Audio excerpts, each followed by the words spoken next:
LLB की degree तो compulsory है। अब आपने बीटेक से एलएलबी किया हो, एमए से एलएलबी किया हो या फिर बीए से एलएलबी किया हो, बार काउंसिल ऑफ इंडिया में रजिस्ट्रेशन होना जरूरी है मुझे जुडिशरी के पेपर देने के लिए, या फिर सिर्फ लॉ की डिग्री ही जरूरी है? यूपी में तो अभी भी आपके पास ये चांस है कि अगर आपने बार काउंसिल में रजिस्ट्रेशन नहीं भी कराया तो भी आप जुडिशरी के एग्जामिनेशंस को आराम से दे सकते हैं। किस एज तक हम पेपर दे सकते हैं लोअर जुडिशरी का, और किस एज तक पेपर दे सकते हैं हायर जुडिशरी का? 35 एज है जो ज्यादातर हर स्टेट में आपको देखने को मिलेगी, बट इसमें अटेम्प्ट काउंट होते हैं। बहुत सारे आर्मी जो रिटायर्ड होते हैं, हमारे जवान होते हैं, वो ये सवाल पूछते हैं कि मुझे जज भी बनना है। स्वागत है आपका अड्डा 24/7 जुडिशरी के चैनल पर, जहां पर आज हम डिस्कस करने वाले हैं कि अगर आपको यूपी में जज बनना है तो आपको क्या क्या क्वालिफिकेशन चाहिए, क्या क्या एज होनी चाहिए, और साथ ही साथ सिलेबस क्या क्या है, और पर्क्स क्या क्या मिलने वाले हैं। जब आप जज बन जाएंगे तो आपको क्या क्या सैलरी मिलने वाली है और क्या क्या पर्क्स मिलने वाले हैं।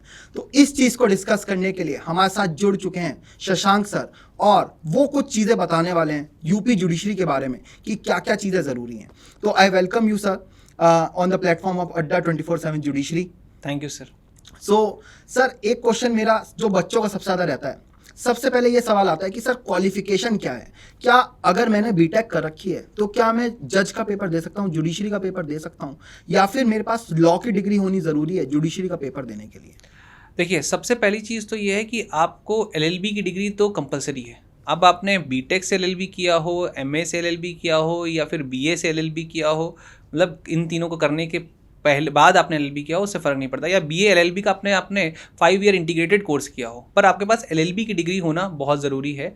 और अभी आपको पता भी होगा कि बहुत सारे अलग अलग स्टेट्स में ये बात हो रही है कि 3 ईयर्स का एक्सपीरियंस भी है, पर एज सच अगर हम लोग बात करें, जो लास्ट नोटिफिकेशन जो यूपी ने निकाला था उसमें इस तरीके की कोई भी चीज़ इसमें अप्लाई नहीं की गई थी। अभी तक जो नया नोटिफिकेशन तो आया नहीं है, तो हम लोग ये मान के चल रहे हैं कि अभी आप लोगों को एलएलबी की डिग्री कंपलसरी है। आपकी कंप्लीट एलएलबी की डिग्री होनी चाहिए। जैसे अगर राजस्थान की बात करें तो वहाँ अपेयरिंग अप्लाई कर सकते हैं, पर यूपी में अपेयरिंग वाले अप्लाई नहीं कर सकते। इस बात को ध्यान रखेंगे। तो आपकी एलएलबी की डिग्री अगर आप लास्ट ईयर में भी हैं तो प्रिपरेशन कर सकते हैं, पर अप्लाई आप तभी कर पाएंगे जब आपका कंप्लीट आपके पास डिग्री आ जाएगी। ओके। तो मतलब राजस्थान में सर अगर मैं लास्ट ईयर में हूँ, लास्ट सेमेस्टर में हूँ, तो पेपर दे सकता हूँ, लेकिन यूपी में नहीं दे सकता। अच्छा। और अगर सर मैं सवाल ये पूछूं कि क्या एडवोकेट होना, मतलब बार काउंसिल ऑफ इंडिया में रजिस्ट्रेशन होना ज़रूरी है मुझे जुडिशरी के पेपर देने के लिए, या फिर सिर्फ लॉ की डिग्री ही ज़रूरी है? नहीं, अगर आप जुडिशरी के लिए बात कर रहे हैं और लोअर जुडिशरी के लिए आप सोच रहे हैं, तो आपके पास जो एसेंशियल एलिमेंट होना चाहिए वो है लॉ की डिग्री। आप रजिस्टर्ड हैं तो भी आप कर सकते हैं, रजिस्टर्ड नहीं भी हैं तो भी आप जुडिशरी का पेपर दे सकते हैं। खासकर यूपी जुडिशरी का पेपर आप दे सकते हैं। बट अब क्या है कि कुछ न्यू रूल्स आ रहे हैं, जैसे एमपी में बात हो रही है, तो अभी एज सच कोई नोटिफिकेशन तो नहीं आया है, पर अगर नोटिफिकेशन नहीं आता है तो मान के चलेंगे कि यूपी में तो अभी भी आपके पास ये चांस है कि अगर आपने बार काउंसिल में रजिस्ट्रेशन नहीं भी कराया तो भी आप जुडिशरी के एग्जामिनेशंस को आराम से दे सकते हैं, टेंशन फ्री होकर दे सकते हैं। सर, अभी आपने एक वर्ड यूज़ करा लोअर जुडिशरी, तो लोअर जुडिशरी होती है, एक हायर जुडिशरी होती है, दोनों में क्या फ़र्क होता है? और अगर मैं एज लिमिट की बात करूं स्पेसिफिकली, तो किस एज तक हम पेपर दे सकते हैं लोअर जुडिशरी का, और किस एज तक पेपर दे सकते हैं हायर जुडिशरी का यूपी में? जब भी हम लोग बात करते हैं जुडिशरी की तो ये हमेशा स्टेट वाइज होती है, तो अलग अलग स्टेट्स के अलग अलग क्राइटेरियाज होते हैं। और जब हम यूपी की बात करते हैं तो यूपी में लोअर जुडिशरी की जो मैक्सिमम एज है वो जनरल कैटेगरी में वो 35 है। बट इसमें एक स्पेशल चीज़ है जो सारे कैंडिडेट्स को पता होना चाहिए। इसकी 21 से 35 एज है जो ज़्यादातर हर स्टेट में आपको देखने को मिलेगी, बट इसमें अटेम्प्ट काउंट होते हैं। मतलब इसमें 4 अटेम्प्ट दिए जाते हैं जनरल कैटेगरी को। और अगर हम लोग अलग अलग कैटेगरीज में जाएं तो 5 ईयर्स का रिलैक्सेशन मिल जाता है। जैसे ओबीसी को 5 ईयर्स का रिलैक्सेशन मिल जाएगा, SC ST को 5 ईयर्स का रिलैक्सेशन मिल जाएगा, डिसेबल्ड को 15 साल का रिलैक्सेशन मिल जाएगा। बट अटेम्प्ट्स वहाँ पर आपके जो होते हैं वो 4 ही अटेम्प्ट्स आपको मिलते हैं।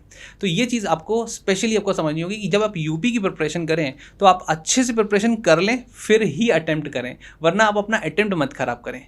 दूसरी चीज़ क्या है कि ये मैंने जो बताया ये लोअर जुडिशरी के लिए है। हायर जुडिशरी जो एक सेगमेंट होता है जिसमें हम लोग डायरेक्ट ADJ के लिए पोस्ट के लिए अप्लाई करते हैं, ये 35 के बाद शुरू होता है।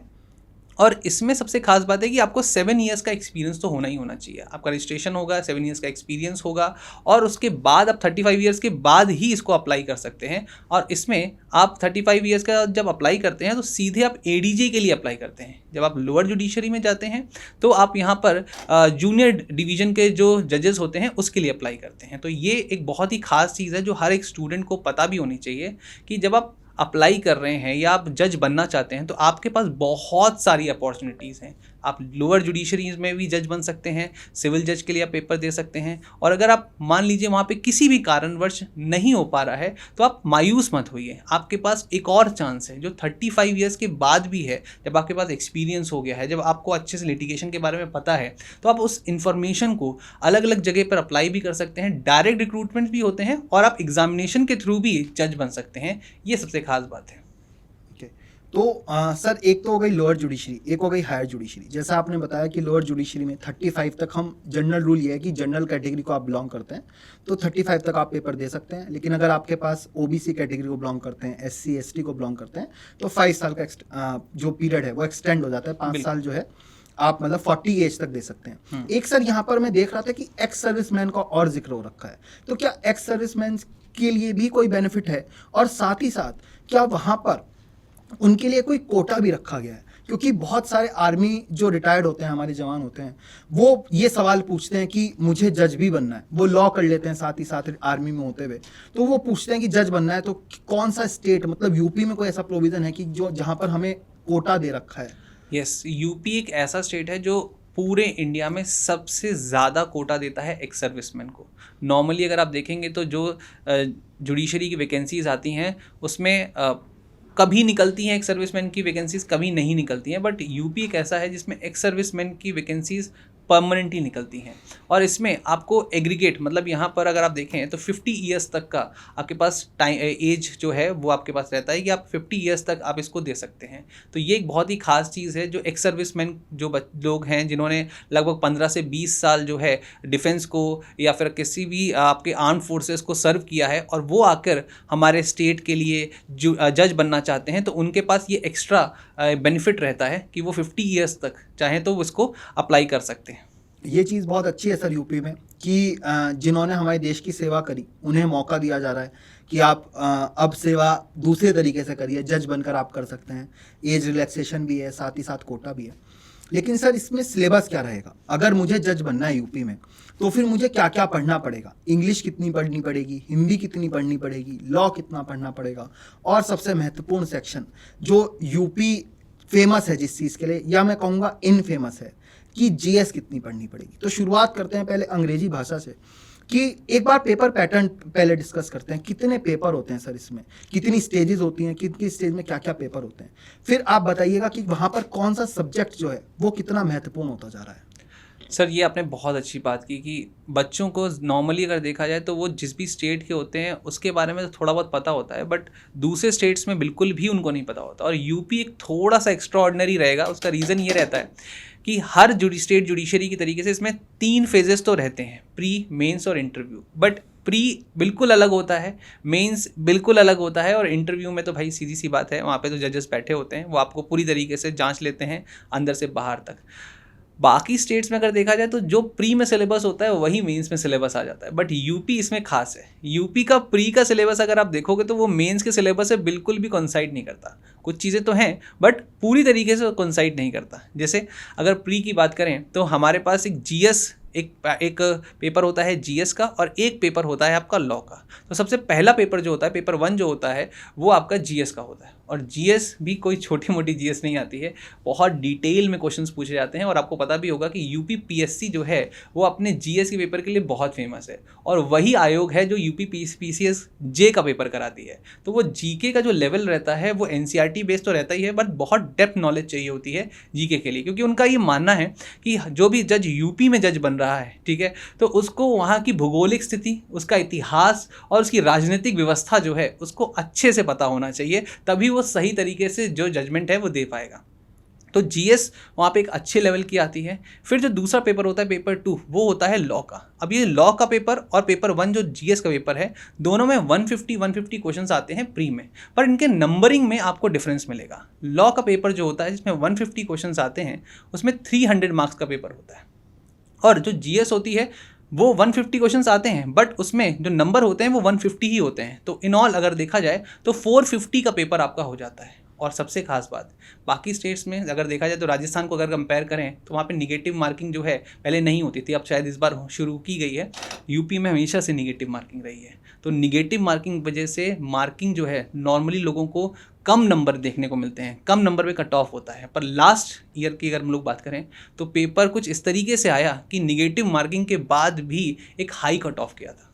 तो ये बहुत ही ज़्यादा आप कह सकते हैं ना, जिसको अनप्रिडिक्टेबल पेपर रहता है प्री का। फिर हम लोग बात करते हैं मेंस की। सर एक और मेरा सवाल था कि आपने प्री बताया, तो प्री में और मेंस में क्या फ़र्क है? मतलब हाँ। प्री में कुछ एमसीक्यू बेस्ड क्वेश्चन आते हैं बिल्कुल। या मेंस में एमसीक्यू बेस्ड क्वेश्चन आते हैं, या दोनों जगह सब्सटेंटिव नहीं आते हैं? इसमें जो सबसे इंपॉर्टेंट चीज़ है यही समझने वाली कि प्री की जब हम लोग बात कर रहे हैं तो यहाँ पे एमसीक्यू बेस्ड पूरा पेपर होता है आपका प्री का, चाहे वो पेपर 1 हो चाहे वो पेपर 2 हो। और मेंस का जो पेपर होता है वो सब्जेक्टिव इन नेचर होता है, और अल्टीमेटली जो सब्जेक्टिव पेपर होता है उसमें आपको एक्सप्रेस करना पड़ता है। एमसीक्यू की जब हम लोग बात करते हैं तो एमसीक्यू में एक खास बात बोली जाती है कि क्वेश्चन भी वही पूछेगा, आंसर भी वही देगा, आपको बस आंसर ढूंढना है, पर सही जवाब ढूंढना है। सही जवाब ढूंढना है, बिल्कुल। तो 4 ऑप्शन आते हैं सर, जी। 4 में से एक सही जवाब होगा और उसमें आपको नंबर मिल जाएंगे। सर नेगेटिव क्या आपने जिक्र करा जी। तो क्या यूपी में नेगेटिव 1/3 रहती है या 1/4 रहती है? मतलब नेगेटिव मार्किंग कम है या ज़्यादा है? निगेटिव मार्किंग की अगर हम लोग बात करें तो 1/4 निगेटिव मार्किंग। सर इस साल से मेरे ख्याल से चेंज हुआ, पिछली बार से 1/3 नेगेटिव मार्किंग कर दी गई, तो नेगेटिव मार्किंग थोड़ी बढ़ाई गई है जी। तो इसी वजह से यूपी में बच्चे पेपर अटेम्प्ट करने से डरते हैं कि अगर मैं गलत कर दूंगा तो मेरा 1/3 नंबर कट जाएगा। मतलब अगर आप लॉ का पेपर में क्वेश्चन अटेम्प्ट कर रहे हैं जो 2 नंबर का क्वेश्चन है, उसे आप गलत करके आ जाते हैं तो 0.66 आपके माइनस हो जाएंगे। और जीएस में अगर आप क्वेश्चन गलत करते हैं तो 1 नंबर आपको सही करने पे मिल रहा है, लेकिन गलत करने पे 0.33 भी आपके माइनस हो रहे हैं। तो यूपी में एक डर ये भी बना रहता है कि क्या मैं क्वेश्चन अटेम्प्ट करूं या क्वेश्चन अटेम्प्ट ना करूं। लेकिन जैसा आपने बताया कि इस बार जो है कट ऑफ काफ़ी ऊपर गई है, कंपेरेटिवली नेगेटिव मार्किंग भी है, लेकिन फिर भी कट ऑफ ऊपर गई। वैकेंसी सर मैं कहूँगा काफ़ी अच्छी वैकेंसी थी, 300 प्लस वैकेंसी थी, और इस बार भी जो आने के चांसेस हैं, अगर मैं 2024 में आज हम हैं तो 2024 में भी जो वैकेंसी आने के चांसेस हैं, काफ़ी वैकेंसी आने के चांसेस हैं। पेपर अगर देखा जाए तो यूपी का लॉ का पेपर काफ़ी आसान आया था। आपको लगता है कि ये बहुत बड़ा रोल प्ले करा कि जो कट ऑफ है वो काफ़ी ऊपर गई? जो उम्मीद थी कि काफ़ी कम जानी चाहिए लेकिन फिर भी काफ़ी ऊपर गई। तो लॉ जो है, मैं ये पूछना चाहता हूँ कि कितने सब्जेक्ट आते हैं लॉ के? क्या बहुत सारा लॉ पढ़ना पड़ता है या कुछ ही सब्जेक्ट पढ़ने पड़ते हैं लॉ को, अगर आपको प्री निकालना है तो? देखिए, अगर आप लास्ट ईयर के एग्जामिनेशन की बात करेंगे तो आपको ये, अगर पेपर आपने देखा है तो आपको पता चलेगा कि यूपी एक ऐसा स्टेट है जहाँ पे प्रीवियस ईयर क्वेश्चन बहुत पूछे जाते हैं। तो जो भी बच्चे, जो एस्पिरेंट्स हैं, जो यूपी को टारगेट कर रहे हैं, वो इस चीज़ का ध्यान रखें कि आपको लॉ के प्रीवियस ईयर क्वेश्चन करने हैं। अब लॉ के प्रीवियस ईयर क्वेश्चन से पहले आपको ये तो पता ही होना चाहिए कि कौन कौन से सब्जेक्ट आते हैं। तो सब्जेक्ट इसमें मेजर आपके चारों आते हैं, मतलब आपका लास्ट ईयर नोटिफिकेशन के हिसाब से CrPC, Indian evidence act, IPC, CPC, ये तो 4 आपके मेजर हो ही गए। इसके साथ साथ आपको transfer property act, Indian contract act, jurisprudence, international law और करंट अफेयर्स जो है वो भी मिलता है। तो ये एक सिलेबस है, एक हेल्दी सिलेबस है जो कि आपको कंप्लीट करना पड़ता है। एक सर कॉन्स्टिट्यूशन और कॉन्स्टिट्यूशन, हाँ मैं उसी पे आ रहा था, मैं उसी पे बता रहा था कि ये तो एक हेल्दी सिलेबस है जो आपको करना ही करना है, पर इन सब का जो ग्रैंड नॉर्म है वो भी आपके साथ आ रहा है। वो क्या है? कॉन्स्टिट्यूशन। क्योंकि बहुत सारे स्टेट्स में प्री में कॉन्स्टिट्यूशन नहीं पूछते तो थोड़ा रिलैक्स हो जाता है, क्योंकि वो कॉन्स्टिट्यूशन अपने आप में सबसे भारी हो जाता है और अच्छे खासे क्वेश्चंस आते हैं कॉन्स्टिट्यूशन से। तो आपको ये समझना है कि कॉन्स्टिट्यूशन एक पूरा अलग आपके लिए रहता है और बाकी सारे ये जो लॉज हैं ये आपके लिए पूरी तरीके से एकदम इसको आपको कंप्लीट करना ही करना पड़ेगा। इसमें आप हेल्प कैसे ले सकते हैं? हेल्प ये है कि अगर आप पिछले साल का पेपर देखें या उसके पिछले साल का पेपर देखें, आपको पता चलेगा कि more than 60% of the paper was from previous year questions. तो प्रीवियस ईयर क्वेश्चंस को अगर आपने लगाया, आपने उसकी थ्योरी को अच्छे से पढ़ा, एप्लीकेबिलिटी जो है आपने सीख ली उसकी, तो आप आराम से लॉ का पेपर कर लेंगे। इस बार का जो लॉ का पेपर आया था उसकी सबसे खास बात ये थी कि उन्होंने बहुत सारे क्वेश्चन प्रीवियस ईयर पूछ लिए थे और बहुत ईजी क्वेश्चंस पूछ लिए थे जो नॉर्मली हर एक जुडिशरी एस्पिरेंट को पता होते हैं। और यही कारण था कि आपका लॉ का पेपर इतना सरल आ गया था कि कट ऑफ बढ़ा, इंस्पाइट की इतनी बड़ी निगेटिव मार्किंग भी है तब भी आपका जो कट ऑफ है वो बढ़ गया था। अब मेंस की अगर बात करें तो सर एक और चीज़, कॉन्स्टिट्यूशन का आपने जिक्र करा कि बहुत लंबी है, लेकिन कॉन्स्टिट्यूशन यूपी में उतना ही फलदायक भी है क्योंकि लॉ में भी पूछा जा रहा है, साथ ही साथ जीएस में पॉलिटी के सेक्शन में आपसे पूछा जाएगा कॉन्स्टिट्यूशन। तो कॉन्स्टिट्यूशन पे ध्यान देना मेरे हिसाब से आपको क्या आप इससे एग्री करेंगे कि कॉन्स्टिट्यूशन पर अगर ध्यान दिया जाए तो आप एक तीर से दो निशाने लगा रहे हैं सर, आप जीएस में भी नंबर इंक्रीज कर रहे हैं और लॉ में भी इंक्रीज कर रहे हैं। एक तीर से दो नहीं सर, एक तीर से 3 निशाने लगा रहे हैं। इसका रीजन ये है कि अगर आप कॉन्स्टिट्यूशन कंप्लीट कर लेते हैं तो पेपर 1 में तो आएगा ही आएगा पॉलिटी के सेंस में, पेपर 2 में भी आएगा और मेंस में भी बड़ा रोल प्ले करता है आपका कॉन्स्टिट्यूशन। तो कॉन्स्टिट्यूशन स्ट्रांग तो होना ही चाहिए, कॉन्स्टिट्यूशन स्ट्रांग होना ही होना चाहिए। और एज अ लॉ एस्पिरेंट आपका कॉन्स्टिट्यूशन तो वैसे भी स्ट्रांग होना चाहिए, ये भी बहुत इंपॉर्टेंट है।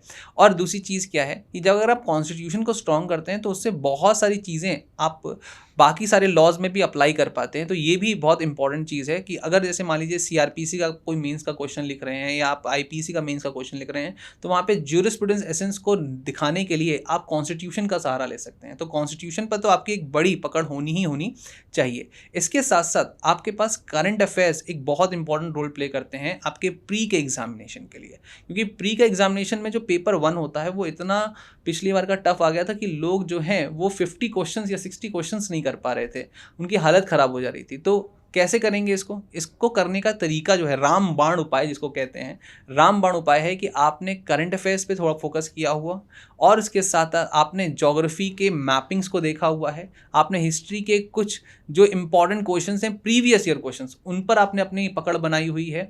पॉलिटी क्योंकि आपको कॉन्स्टिट्यूशन पढ़ना है तो पॉलिटी भी पढ़नी है, उसके एक भी क्वेश्चन आपके गलत नहीं होने चाहिए। पर इस बार की जो ट्रिक चीज़ थी वो ये थी कि इस बार पिछले नोटिफिकेशन में यूपी ने कुछ नए लॉज ऐड कर दिए थे और जो वो नए लॉज से उन्होंने क्वेश्चन बहुत कम पूछे थे। तो इस बार का जो नोटिफिकेशन है हम एक्सपेक्ट कर रहे हैं जो कि आप कह सकते हैं अगस्त की स्टार्टिंग में या मिड में आ जाएगा, उसमें न्यू लॉज जो हैं जब आएंगे तो इस बार का पेपर न्यू लॉज पे ज़्यादा फोकस हो सकता है। तो ये भी बहुत इंपॉर्टेंट है कि जो न्यू लॉज ऐड किए गए थे, जो माइनर लॉज थे, उन्होंने पिछली बार तो प्री में ज़्यादा दमखम नहीं दिखाया था पर मेंस में दिखाया था, बट इस बार शायद वो प्री में भी बहुत इंपॉर्टेंट होने वाले हैं। तो सिलेबस अब पहले तो वास्ट था, अब डबल वास्ट हो चुका है। तो मतलब अगर जीएस भी वीक है तो आप जीएस के पेपर में पहले तो सबसे पहले कॉन्स्टिट्यूशन पॉलिटी स्ट्रॉन्ग कर सकते हैं, फिर साथ ही साथ जो वो 8-9 लॉज हैं उन्हें स्ट्रॉन्ग कर सकते हैं। इस बार भी 12 से 15 नंबर के आए थे, 10% वेटेज था उनका। बिल्कुल। और इस बार जब 2024 में वैकेंसी आएगी चांसेस हैं कि और वेटेज बढ़ेगा। तो जीएस भी अगर आप बहुत ज़्यादा डरते हैं, जीएस आपको लगता है कि आप नहीं कर सकते हैं, तो यूपी टारगेट करा जा सकता है क्योंकि लॉ स्ट्रॉन्ग कर लीजिए। साथ ही साथ जीएस के पेपर में आप लॉ का सेक्शन जो है, लॉ का पोर्शन जो है वो भी आपका लगभग 30-40 नंबर का बैठ रहा है। अगर आप 30-40 नंबर ले आते हैं तो फिर भी अगर लॉ आपका काफ़ी स्ट्रॉन्ग है तो आप सेफर साइड में जा सकते हैं। सर कट ऑफ जो है लगभग 284 रही 450 में से, तो लॉ 300 नंबर का आता है। अगर कोई व्यक्ति 270 ले आता है और 30 नंबर ही जीएस में लिया है तो भी उसका पेपर क्लियर हो रहा है और बल्कि 16-17 नंबर ज़्यादा से हो रहा है। तो मतलब ऐसा नहीं है कि बिना जीएस के नहीं कर सकते हैं, लेकिन क्या हमें वो रिस्क लेना है? क्या हमारे पास समय नहीं है लॉ जीएस पढ़ने का? वो हमें अपने आप से पूछना पड़ेगा। अगर 1 महीना है तो शायद जीएस हम एक बार को थोड़ा हल्का कर लॉ पर ज़्यादा ध्यान दे सकते हैं, वहाँ पर रिस्क ले सकते हैं। लेकिन अगर अभी समय है तो मेरे हिसाब से जीएस भी ज़रूर पढ़नी चाहिए क्योंकि इससे श्योर शॉट एक ऑप्शन मिल जाता है कि हाँ हमारा पेपर निकल जाएगा क्योंकि हमें जीएस भी आती है, साथ ही साथ लॉ भी आता है। करंट अफेयर्स वाली बात सर बहुत इंपॉर्टेंट है क्योंकि करंट अफेयर्स कहीं ना कहीं लॉ के पेपर में भी आ रहे हैं। इंटरनेशनल करंट अफेयर्स पूछे जाते हैं और 2 नंबर का एक क्वेश्चन हो जाता है। 10 क्वेश्चन 11 क्वेश्चन पूछे जाते हैं तो 20-22 नंबर का आपके करंट अफेयर्स लॉ के पेपर में भी पूछे जा रहे हैं। चलिए सर, अब मेंस का आप बता रहे थे कि मेंस में क्या सिलेबस रहता है। मतलब आपने प्री में बताया कि मात्र 10 लॉ आ रहे हैं जो लॉ की बात करें लॉ के पेपर में, बाकी जीएस जो है वो है। क्या मेंस में भी वो 10 ही लॉ आ रहे हैं या कुछ लॉ जो हैं वो बढ़े हैं? कोई लोकल लॉ बढ़ते हैं यूपी में, कुछ खुद के एक्ट्स आते हैं या फिर वही लॉ आ रहे हैं? इसमें जब हम लोग मेंस की बात करते हैं तो सबसे पहले सिविल पेपर में आपके बहुत सारे लॉज बढ़ जाते हैं, जैसे टॉर्ट इसमें बढ़ जाता है, आपका इसमें स्पेसिफिक रिलीफ एक्ट जो है वो भी आ जाता है, लॉ ऑफ इक्विटी भी इसमें इन्वॉल्व हो जाता है, लॉ ऑफ ट्रस्ट भी आ जाता है।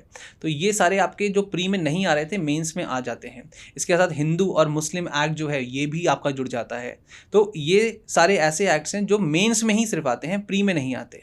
इसी तरीके से आपके बहुत सारे एक्ट्स हैं जो कि लोकल एक्ट्स हैं, ज़मींदारी एक्ट्स जो हैं आपके, वो सारे के सारे जुड़ जाते हैं जो प्री में आपको देखने को नहीं मिलते। जो लैंड रिफॉर्म्स के थे अब उनको हटा दिया गया, अब तो ज़मींदारी लगा दिया गया था, यूपी ज़मींदारी एक्ट्स जो थे उनको लोकल एक्ट्स में डाल दिया गया था। तो वो भी आपका एक सीरीज़ है, टोटल आपके 6 जो लोकल लॉज थे वो भी इसमें इन्वॉल्व कर दिए जाते हैं मेंस में। आपका IPC, CrPC, CPC, Indian evidence act तो है ही है, इनको तो रखेंगे ही रखेंगे। इसके साथ साथ प्लीडिंग और ड्राफ्टिंग जो है इसको भी इन्वॉल्व किया जाता है। तो एक बहुत बड़ा वास्ट सिलेबस है, प्लस अभी इसमें इंग्लिश और हिंदी और इसके साथ साथ जीएस, मतलब इतना बोलने में इतना ज़्यादा है। तो सोचिए अभी इसको पढ़ना कैसे पड़ेगा। तो ये भी बहुत इंपॉर्टेंट चीज़ होती है कि सबसे पहले आपका जीएस का पेपर, फिर आपका पेपर 1 जो है आपका सिविल लॉ का पेपर हो जाता है, फिर आपका क्रिमिनल लॉ का पेपर हो जाता है, फिर लोकल एक्ट्स का भी पेपर हो जाता है।